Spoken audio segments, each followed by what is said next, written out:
फिलिप्पियों 2 अध्याय उसके 10 पद में लिखा है कि जो स्वर्ग में हैं और जो पृथ्वी पर हैं, जो पृथ्वी के नीचे हैं, उसके वह सब यीशु के नाम पर घुटने टेके। हालेलुया। और किसी के नाम पे नहीं घुटना टिकेगा। हालेलुया। और किसी के नाम पे उद्धार नहीं होगा, क्योंकि वही नाम श्रेष्ठ है। स्वर्ग और पृथ्वी का वही अधिकारी, उसी के नाम पे घुटने टिकेंगे हर एक चीज़ के। हालेलुया। और वही हमारे सारे अपराधों, गलती, गुनाहों को क्षमा करेगा और कोई नहीं क्षमा करने वाला है। हालेलुया। वो परमेश्वर है।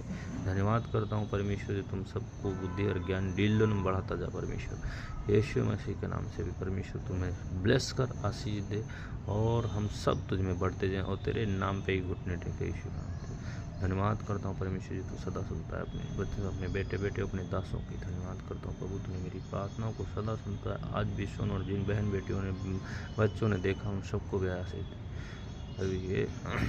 अभी यीशु के नाम से मांगता हूँ, सुनता हूँ। आमीन। Thank you Lord. परमेश्वर वचन पढ़े जाने पे, सुने जाने पे सबको आशीष दे। All God bless you.